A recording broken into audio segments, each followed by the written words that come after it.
When I was 14 years old, my father drove me and my younger sister to a deserted gas station, and then left, abandoning us to shiver in the dark night. I thought that was the end of my life. But at that very moment, a mysterious old man appeared, and later I would learn that he was not only my savior, but also the keeper of a secret that could change the course of our entire lives. Hello, my name is River Joseph. I am now 34 years old. Today I stand here in an office on the top floor of a magnificent building looking down at the bustling city below. From here I see streets glowing with lights, hurried crowds, and the fiery red sunset slowly descending. People look at me and perhaps they think I have it all. A thriving business, loyal employees, and a reputation that commands respect. They call me the promising young boss, an inspiration. But if I were to say that deep down, I'm still that trembling boy in the cold of an abandoned gas station, would they believe me? I don't often talk about myself, not because I'm hiding anything, but because every time those memories resurface, they hit me like a wave, pulling me back to the days I thought I had buried. But today, something compels me to speak. Perhaps it was the look in the eyes of a child I saw this morning as I passed through the old slums, a look that mirrored my own from 20 years ago. Hungry, scared, and full of confusion. I want to tell my story, not to boast, but to understand myself better, and perhaps to offer a glimmer of light to someone out there lost in their own darkness. I grew up in a neighborhood people called the bottom of society. There, curses were as common as meals, and the cries of children blended with the sound of liquor bottles shattering on the pavement. My home, if you could call it that, was a cramped apartment reeking of cigarette smoke and alcohol. My father, a gaunt man with bloodshot eyes, was always either drunk or irritable. My mother, oh my mother, she was once a gentle woman, but drugs stole her away, leaving behind an empty shell who either screamed or stared blankly into space. I had a younger sister, Lily, 3 years younger than me. She was the only light in that dark world.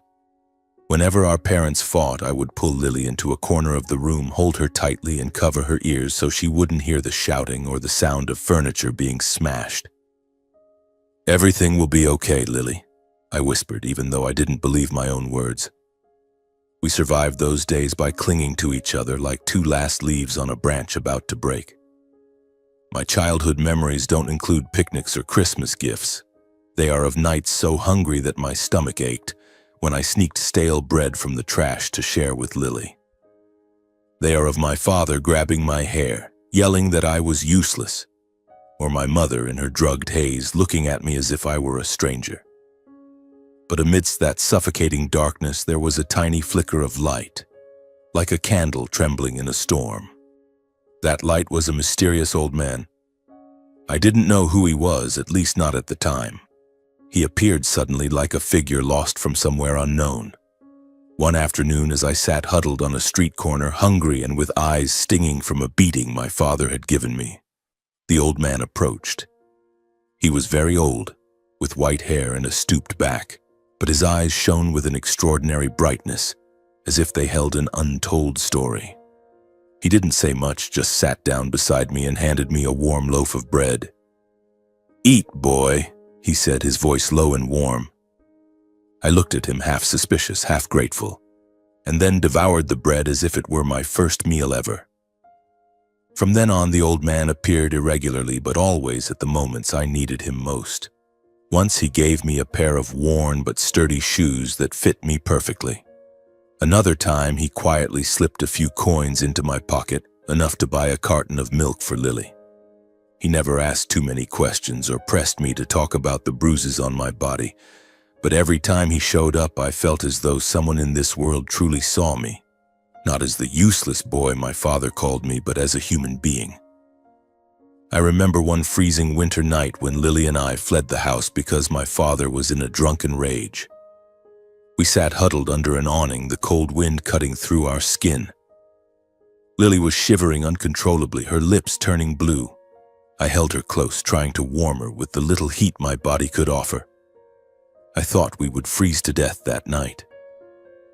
But then the old man appeared like a miracle, Without a word, he took off his tattered coat and wrapped it around us. "Hang in there, kids," he whispered, then led us to a more sheltered corner of the street where the wind couldn't reach. He left us a thin blanket and some biscuits, then vanished into the darkness. I watched him go, my heart full of questions. Who was he? Why was he helping us? But I didn't have time to dwell on it. I had to keep Lily alive through the night. Those moments, however small, kept me from giving up. But life wasn't always full of glimmers like the old man. Most of the time, it was just a string of bleak days where I learned to survive by shrinking myself, hiding my emotions, and always being ready to run. I used to think that if there was a hell, I was already living in it. I began to understand that no matter how hard I tried, this world wasn't made for kids like me. In that neighborhood, drugs and violence were the only things that seemed to thrive. The neighbors, though not malicious, didn't have the means to help. They were struggling with their own lives. I remember once an old woman who lived across from us gave me a bowl of watery porridge, but her eyes were filled with helplessness, as if she knew that small gesture couldn't change our fate. Lily, my little sister, was the reason I didn't give up. She had big, sparkling eyes, but they were always tinged with fear. I promised her and myself that one day I would get her out of that place. I would give her a life where she wouldn't flinch at the sound of our father's heavy footsteps. I didn't know what path fate had in store for me, but I knew it wouldn't be easy. Each day that passed, I learned to endure, to hide my pain, and to keep my heart from breaking completely. But deep inside, I always carried a question. Why was life so harsh to Lily and me? And that mysterious old man, who was he, appearing like an angel on the edge between life and death? Those memories, painful as they are, shaped who I am today. I stand here in a tailored suit with the wealth and reputation many dream of, but I never forget where I came from. I'm not a hero, nor am I lucky. I'm just a boy who learned to survive and somehow found light in the darkness. But my story doesn't end with those days of hardship. It truly began when the greatest tragedy struck, when I thought the whole world had turned its back on me. That was when I realized that sometimes to find the light, you have to walk through the deepest darkness. When I was 12 years old, an age when a child should be playing, studying, and dreaming beautiful dreams, my world collapsed. My mother, the woman who had been a faint light in my life, was gone. Not because of illness or an accident, but because of an overdose. I still remember that moment like a searing pain tearing through my heart. I came home after a day of wandering and found her lying motionless on the floor. Her eyes were wide open, empty, as if staring through the ceiling. I didn't need anyone to tell me. I knew. She had overdosed. Next to her was a syringe rolling on the floor like a cruel mockery of fate. I stood there, unable to cry or scream.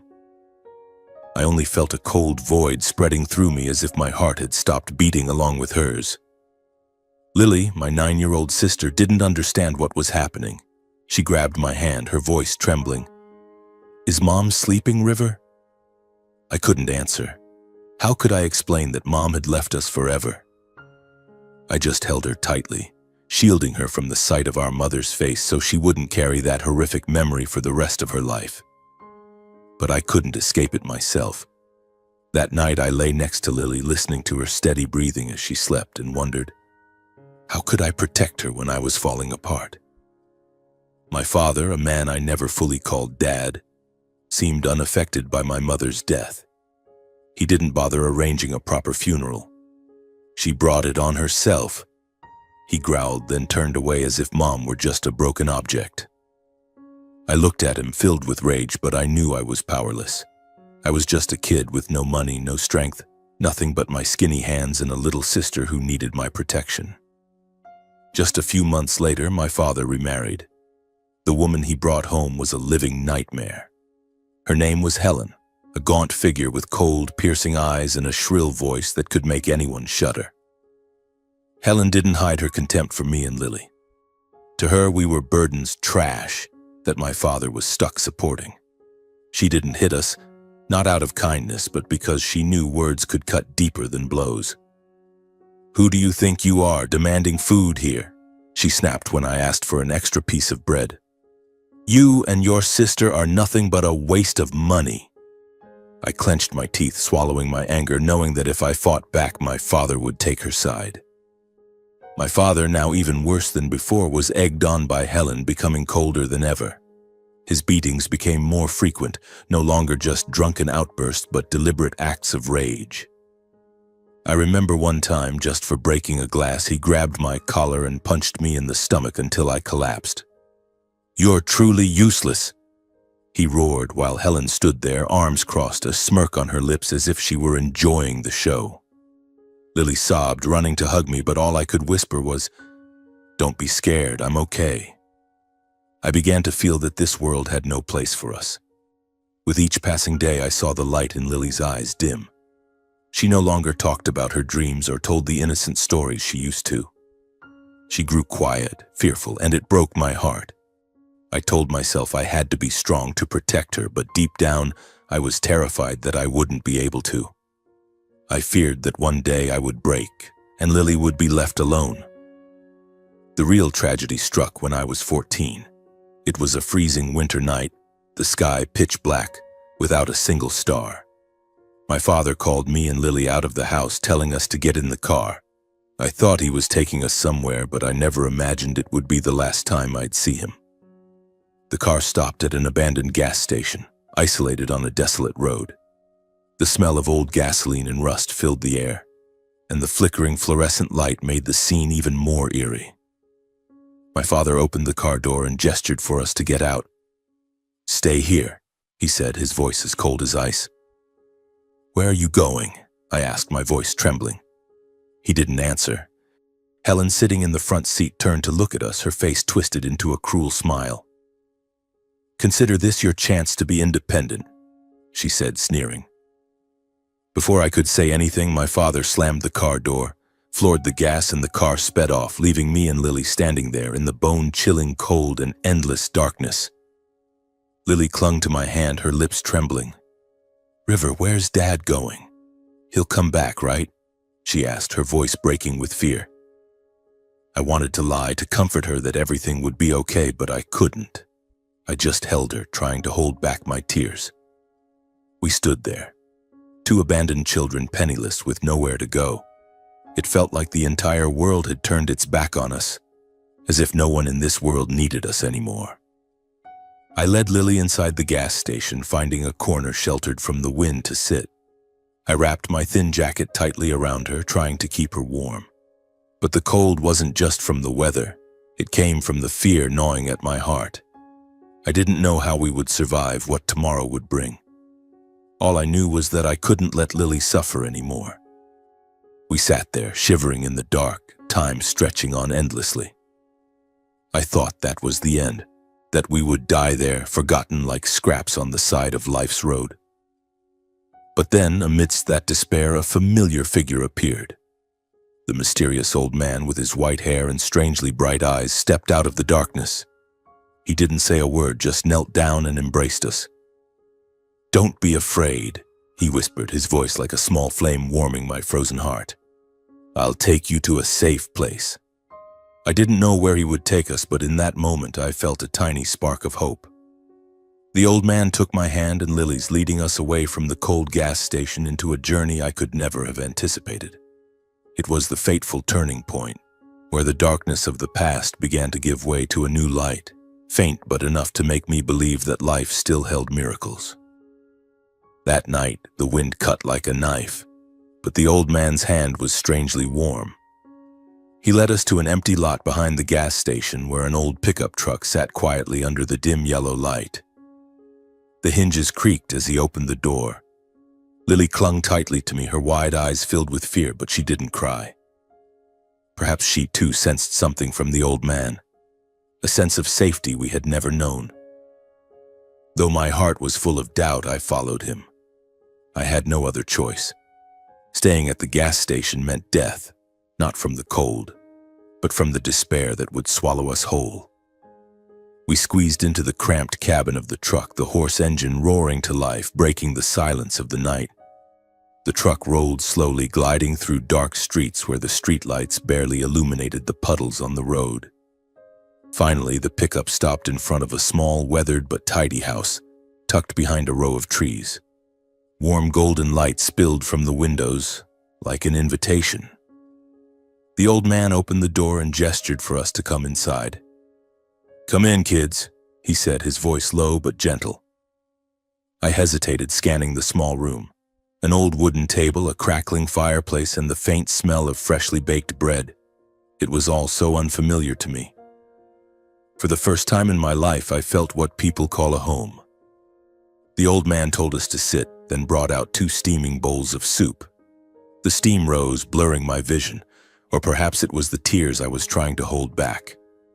Lily devoured her portion while I just stared at the bowl, unable to bring myself to eat. "What's wrong, boy?" the old man asked, sitting across from me. I shook my head, unsure of what to say. My heart was a tangled mess of gratitude, suspicion, and fear. "Eat," he said, his voice soft but firm. "You kids need strength." I ate, each spoonful of hot soup sliding down my throat, as if melting away the cold that had taken root in me for years. Lily finished with her meal, curled up on an old armchair, her eyes heavy. The old man draped a thin blanket over her, then turned to me. "Rest, River. We'll talk in the morning." I nodded, but sleep didn't come easily.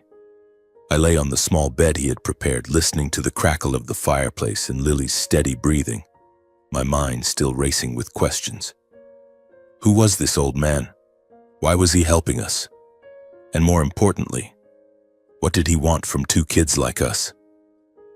The next morning, sunlight slipped through the thin curtains, waking me. Lily was still asleep, her face more peaceful than I had ever seen. I stepped into the living room and found the old man sitting at the table, a steaming cup of tea in front of him. He smiled and gestured for me to sit. "Boy, I think it's time you knew the truth," he said, his voice heavy with the weight of a long-held secret. I sat, my heart pounding. The old man looked at me, his eyes bright but carrying a deep sadness. "I'm your grandfather, yours and Lily's." His words hit me like thunder on a clear day. I was stunned, unable to believe my ears. Grandfather. I had never heard my parents mention grandparents. To me, family was just me, Lily, and the nightmares of that wretched house. Seeing my confusion, the old man began to speak, his voice slow but filled with emotion, as if he were reopening a painful old book. He told me that he and my grandmother had once lived a comfortable life. They owned a small business, not grand, but enough to get by. They had a son, my father. But my father, even in his youth, had strayed down a dark path. Drugs, gambling, and lies. As he grew older, things only got worse. He paused, taking a deep breath as if the memory still caused him pain. "One day, my son, your father, came to us saying he owed a large sum to the mafia. He cried, begged, said that if he didn't pay, the whole family would be killed. Your grandmother and I believed him. We sold everything we had, borrowed money from everyone we knew, and gave him everything, but..." His voice broke. "He betrayed us. He took the money and disappeared, leaving us drowning in debt." I sat there, frozen. His story was like another knife cutting into what little trust I had left. My father, who had abandoned me and Lily, had also betrayed his own parents.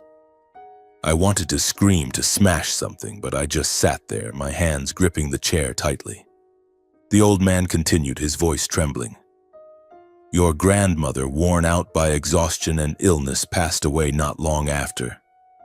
I lost everything, our home, our business, and my lifelong partner. I spent years struggling to pay off the debts, living like a shadow, holding on to the hope that one day I'd find you and Lily. I watched from afar, but your father never let me come close. Yesterday, when I saw you at the gas station, I knew it was heaven giving me a chance to make things right." Tears fell silently down his wrinkled cheeks. I looked at him, my heart constricting. The pieces of my memories clicked into place. The times the old man appeared, the loaves of bread, the worn shoes, the blanket in the winter night. It wasn't random. It was the love of a grandfather quietly watching over us from a distance, even as he carried his own deep wounds. "I thought I'd lost you forever," he said, his voice choking. "But now you're here and I won't let you suffer anymore." I didn't know how to respond. My trust in people had long been crushed, but the look in the old man's, my grandfather's eyes made me want to believe again. I stood up, walked to him and hugged him without a word. For the first time in my life, I felt an embrace that wasn't meant to punish but to protect. My grandfather's small house became our sanctuary. It wasn't luxurious, lacking the comforts I had once dreamed of as a child, but it had something Lily and I had longed for: love. Every morning I woke to the smell of coffee my grandfather brewed and the sound of him softly humming an old folk song. He prepared breakfast for us, slices of toasted bread with jam, sometimes a boiled egg. Lily, the quiet and fearful little girl, began to change. She smiled more, telling innocent stories about the birds in the garden or the clouds she imagined as fantastical shapes. Watching her, my heart was both joyful and aching. Joyful because she was reclaiming the childhood that had been stolen from her, aching because I knew the scars in her heart were still there, hidden behind her smiles. I made a silent vow to myself. I would do everything to protect that newfound light in her eyes. Grandfather didn't just give us a home, he gave us a future. He enrolled Lily and me in school where, for the first time, I could sit in a classroom without worrying about being expelled for unpaid fees.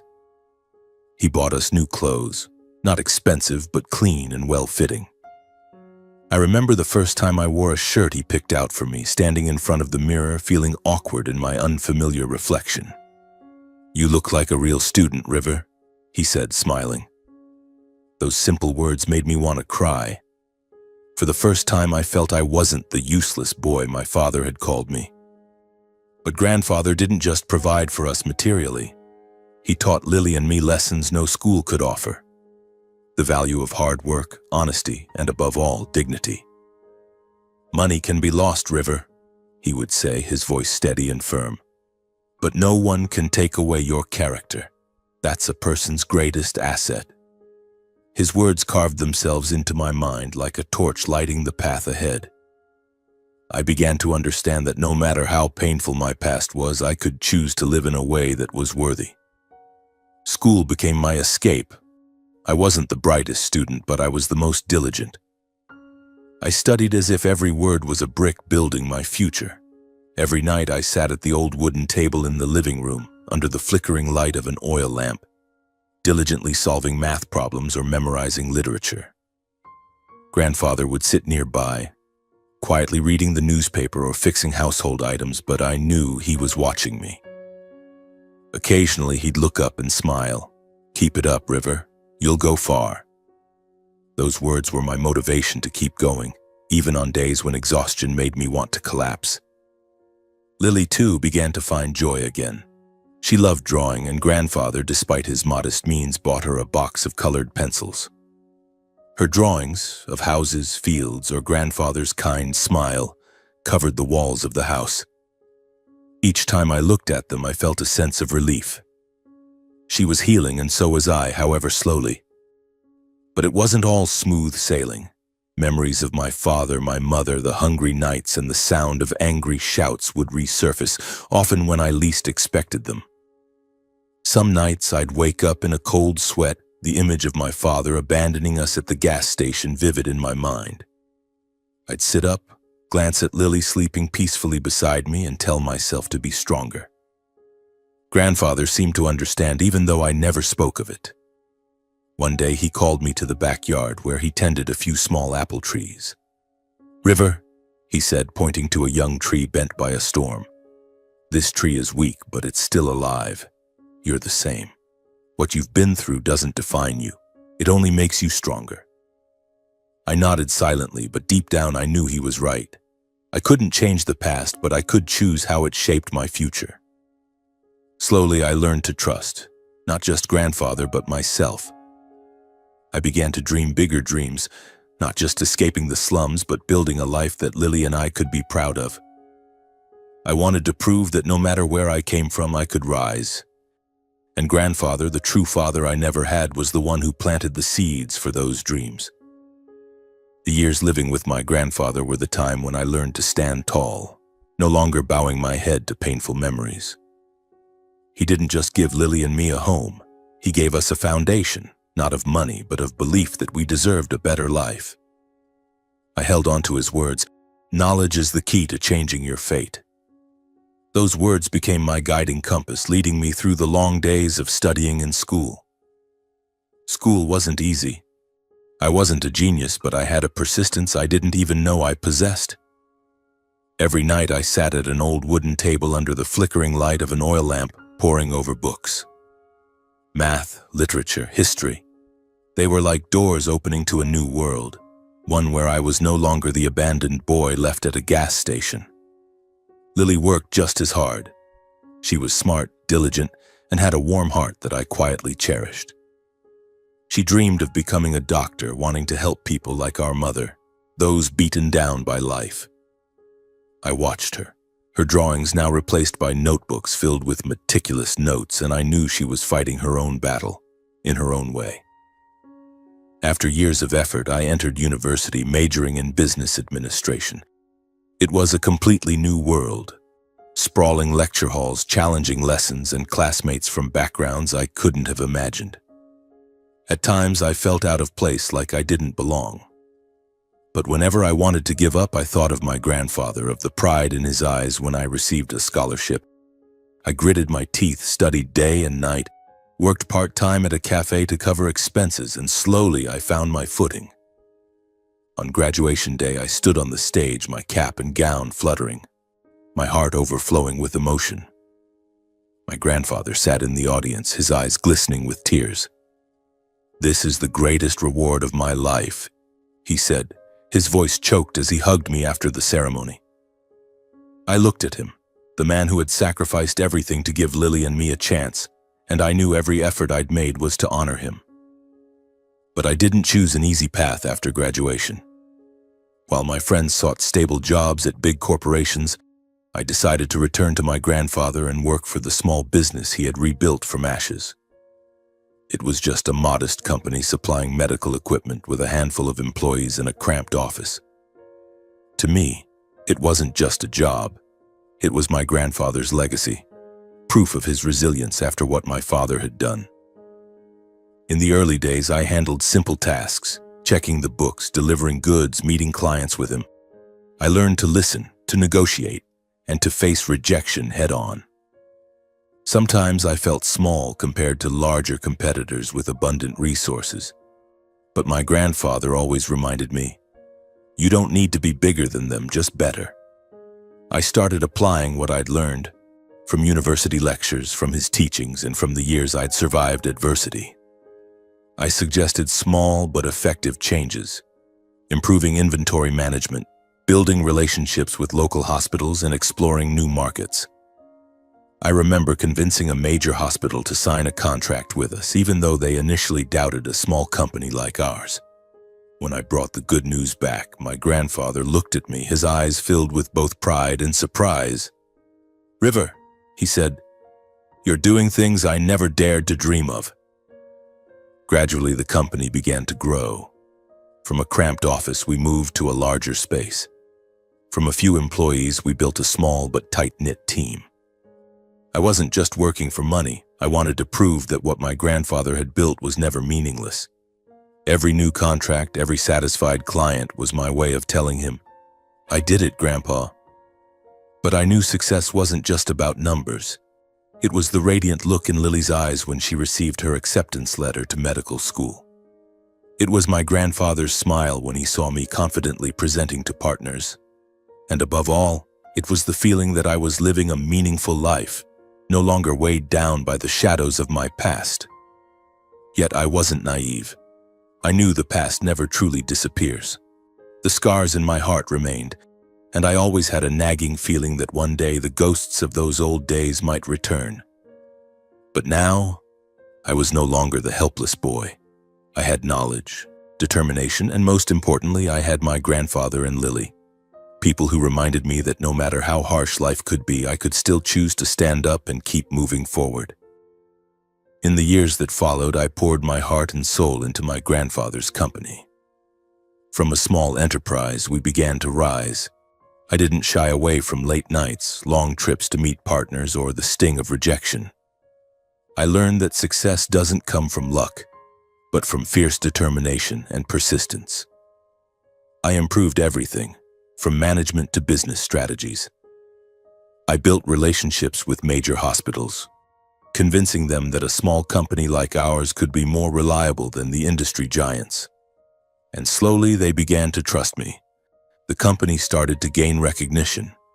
Our name, tied to the values my grandfather instilled, integrity, honesty, and quality, became a brand that major partners sought out.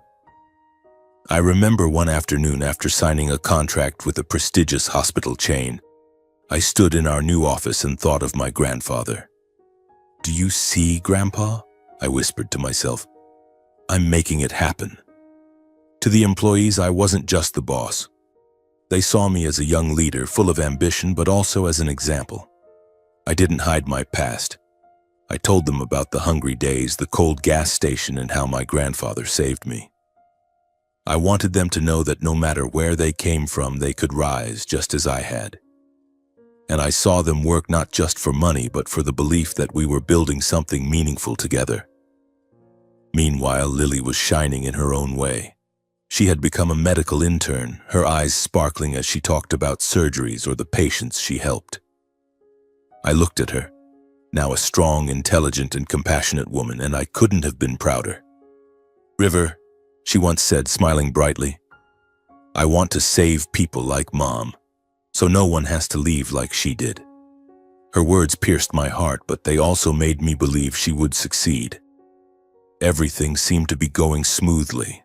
The company was thriving, Lily had a bright future, and my grandfather, though aged, was still healthy, still the beacon guiding me and Lily. But life, as I learned early on, never lets you stay comfortable for long. One day, I noticed my grandfather weakening. He coughed more, ate less, and his eyes, though still bright, carried a hint of fatigue. I took him to the doctor, and the devastating news hit like a punch. He had cancer, terminal stage. The doctor said he didn't have much time left. I stood in the hospital corridor, feeling like the world was collapsing again. I'd lost my mother, been abandoned by my father, but losing my grandfather, the man who gave me everything, was something I couldn't bear. I put all projects and meetings on hold to be by his side. Lily took leave from the hospital, and together we cared for him.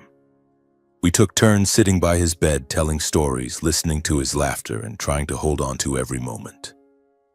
He remained optimistic, still sharing stories about my grandmother and the hard times he'd overcome. But I could see him fading, like a candle nearing its end. One night, when it was just him and me in the small room, he gripped my hand tightly. His hands, once strong enough to lead me away from that gas station, were now trembling and cold. "River," he said, his voice weak but resolute, "live a life worthy of what you've been through and use that strength to protect yourself and those you love." I nodded, tears streaming down my face, unable to speak. That was the last time he spoke to me. When I was 27, my grandfather passed away. I stood by his coffin, feeling like a part of my heart had gone with him. Lily clung to me, sobbing, and I held her, trying to be strong as he'd taught me. But inside, the pain was so overwhelming I could barely breathe. He wasn't just the man who saved Lily and me, he was our father, our teacher, and the flame that guided me through the darkness. According to his will, I inherited his entire legacy, the company, the house, and the values he left behind. I became the leader, but the responsibility was far from light. I carried with me pride, pain, and the duty to preserve his legacy. Every day I walked into the office, looked at his photo on the wall, and told myself, "I won't let you down, Grandpa." The company continued to grow, not just as a business, but as a testament to what my grandfather had built from ashes. I worked tirelessly, not out of ambition, but because I wanted his legacy to live on.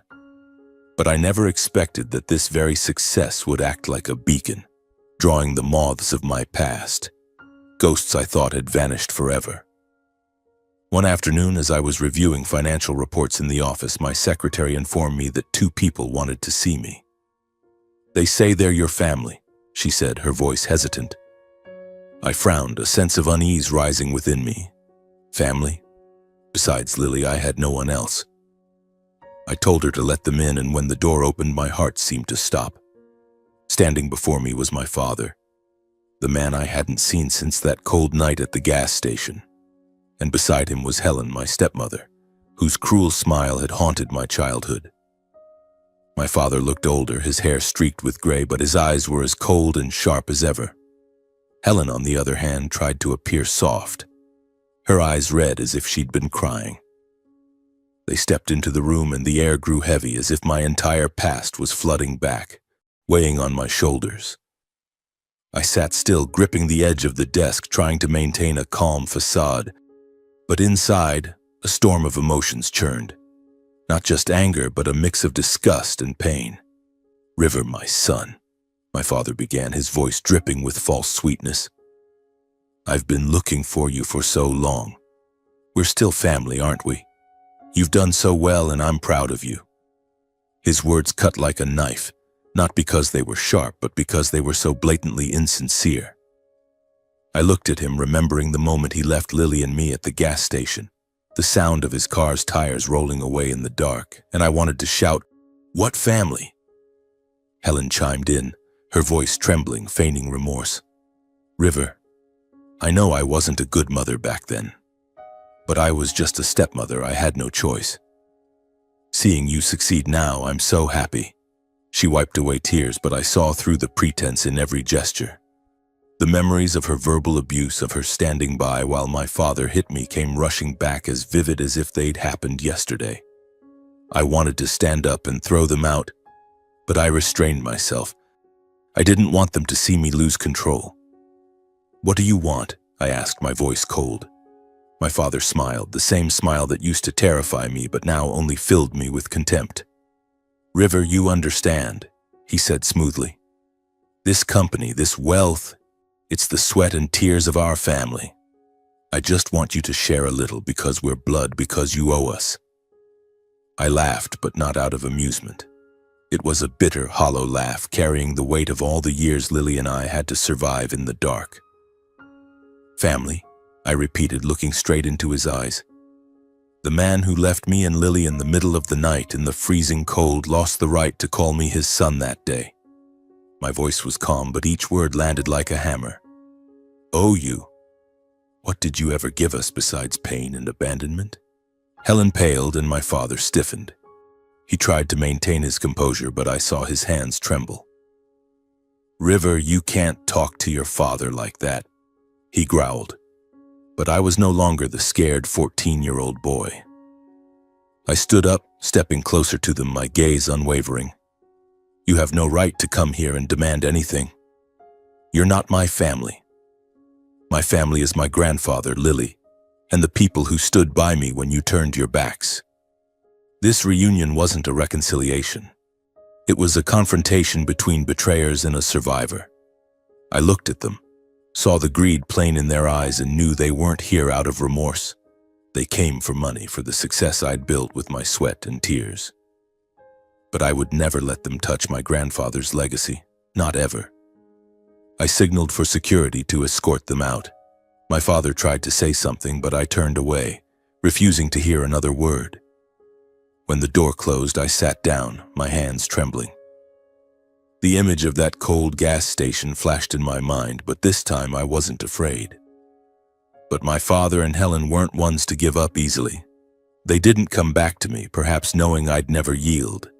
Instead, they targeted Lily, my little sister, whom they thought was an easy mark. One afternoon, while I was in the office, my phone rang.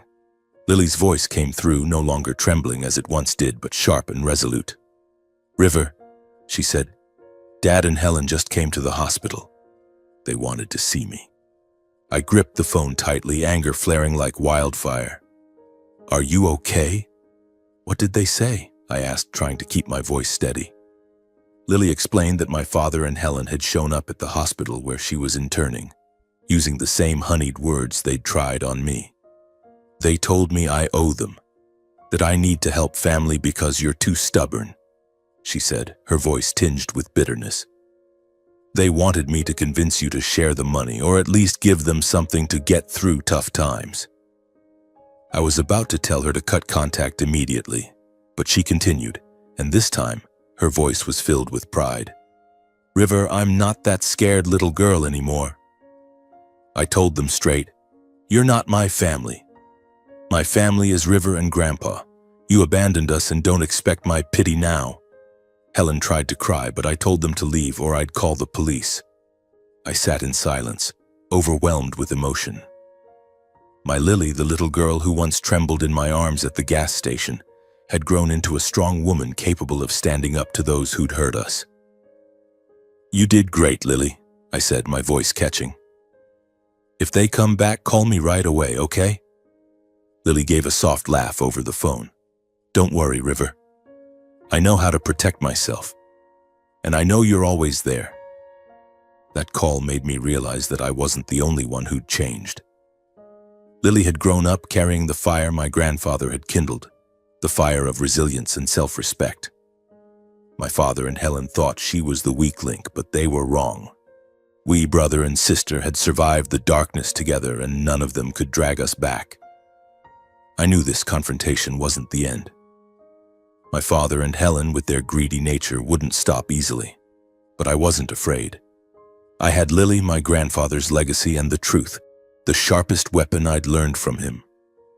I told myself that no matter what they did, Lily and I would stand strong, like two saplings that had weathered the storm thanks to the love and faith my grandfather had given us. But I wasn't naive. They had caught the scent of money, and I knew they'd come back with sweeter words or worse, new schemes. I couldn't let them have a chance to touch my grandfather's legacy or hurt Lily again.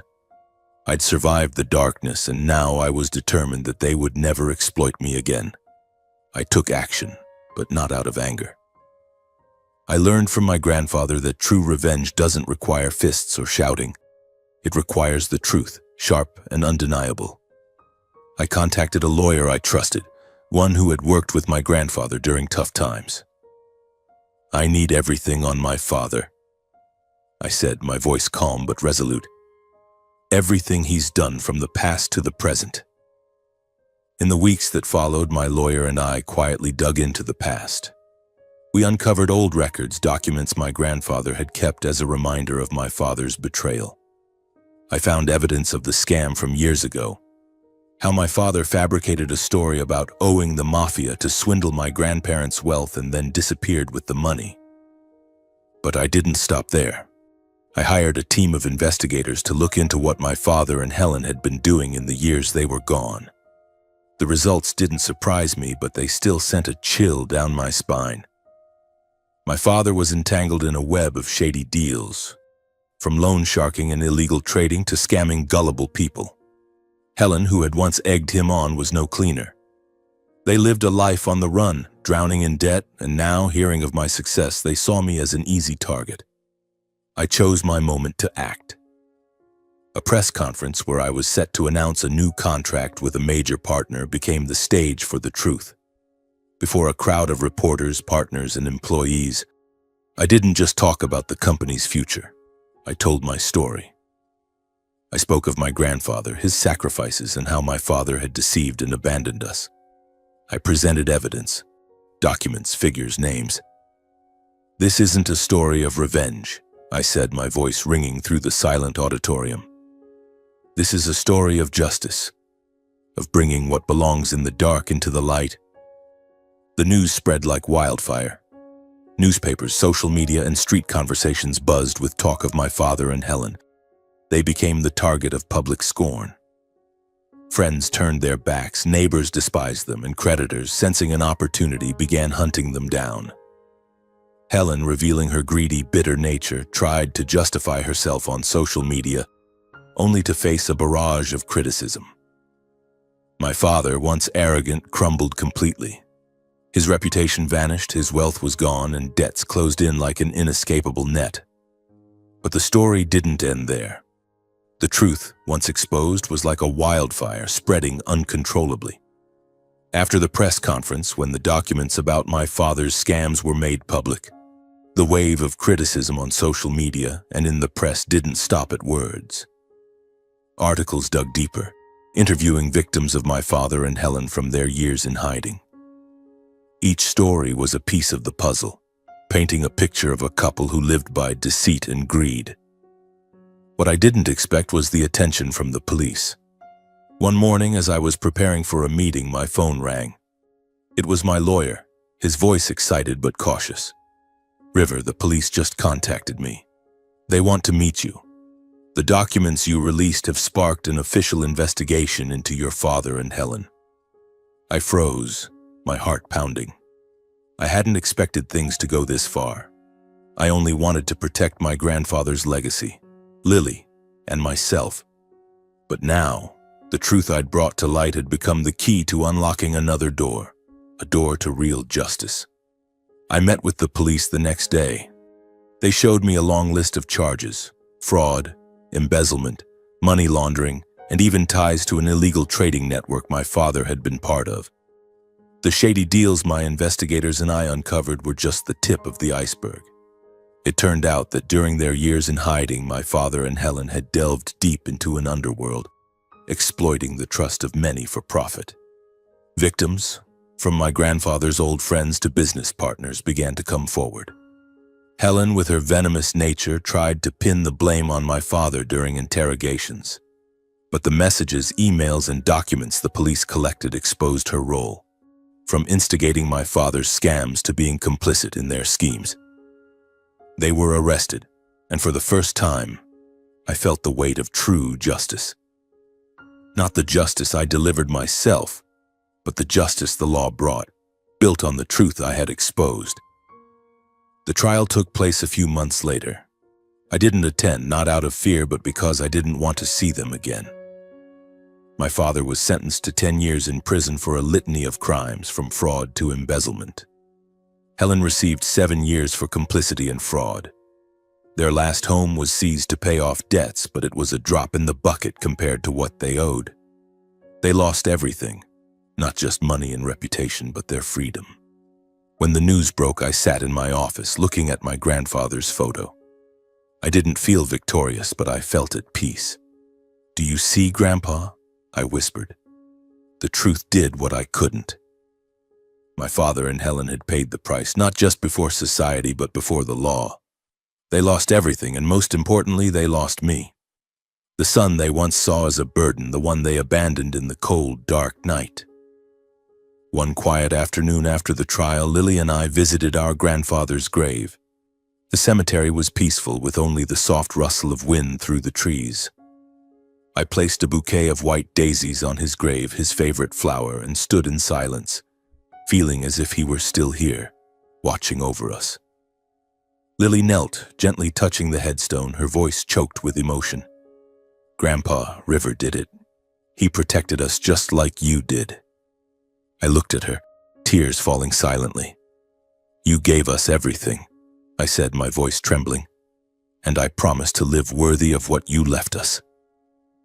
We stood there, brother and sister, by the grave of the man who had saved our lives. The scars of the past remained, but in that moment I felt healing, not from time, but from the undying love of our grandfather. On a peaceful afternoon, looking out over the city's twinkling lights from the top floor of the company, I realized how far I'd come. From a trembling boy at a cold gas station, I was now the head of a thriving company, respected by employees and trusted by partners. But more than that, I was no longer haunted by the shadows of my past. The scars remained, but they were no longer painful. They had become my strength, proof of what I'd overcome. Lily, my little sister, was now a full-fledged doctor. I still remember the day she donned her white coat, standing in front of the hospital with a radiant smile. "River, I did it," she said, her eyes sparkling with pride. I hugged her, my heart overflowing. She wasn't just healing patients. She was healing herself and a part of me. But Lily's journey didn't stop there. She found love, a kind man, a fellow doctor named David, who looked at her with eyes full of love and respect. When she told me about him, I saw her smile, the smile I once thought would never return after those years of pain. Lily's wedding day was one of the most beautiful moments of my life. I stood outside the church holding her hand, feeling the small hand that once clung to me in that cold gas station night now stronger. She wore a pristine white wedding dress, her eyes shining like stars. As I walked her down the aisle, I looked at David waiting at the altar and knew she had found a safe harbor. Before handing her to the groom, I gripped David's hand, looking him straight in the eyes. "Lily is my entire world," I said, my voice low but firm. "Cherish and protect her because she deserves all the love in the world." David nodded, his eyes sincere. "I promise, River. I'll spend my life making her happy." I stood there watching Lily exchange vows, and in my heart I recalled the promise I made long ago, to protect her, to give her a life free from shouts and fear. I had kept my word. Lily now had her own family, a warm home, and a husband who loved her unconditionally. They worked together at the hospital, saving lives, and every time I visited, I saw her glowing like a flower finally basking in sunlight. She still drew, but now her sketches were of happiness. A small house, a garden, and sometimes images of me and our grandfather, the ones who guided her through the darkness. During a company anniversary celebration, I stood before employees, partners, and unfamiliar faces. My grandfather's photo hung prominently behind me, a silent guide. I looked at it and whispered to myself, "I've done it just as you told me." I shared my story, not to boast, but to inspire. I spoke of the hungry days, the cold gas station, and my grandfather, the man who taught me that dignity is a person's greatest asset. "Success isn't about money or fame," I said, my voice resonating in the quiet auditorium. "It's about living true to what you believe in and using your strength to protect those you love." I decided to establish a scholarship fund in my grandparents' names dedicated to abandoned children and those from difficult backgrounds like Lily and me. I wanted them to know that no matter how harsh life is, they have a chance. Each time I saw a student receive the scholarship, I saw myself in them, a hungry boy who never stopped dreaming. I wanted them to have someone like my grandfather, even if only through the small support I could offer. Standing at the pinnacle of my career, I realized that family isn't about blood. It's about love, sacrifice, and trust. My father and Helen, who thought blood gave them rights, had thrown that away themselves. But my grandfather, who didn't hesitate to save 2 children in the dark of night, became my true family. His love transformed me from an abandoned boy into the man I am today. My conclusion isn't a grand promise, but a simple message. Live worthy of what you've been through. Use your pain to make you stronger, and use love to light the path ahead. That's what my grandfather taught me, and it's what I'll carry with me for the rest of my life.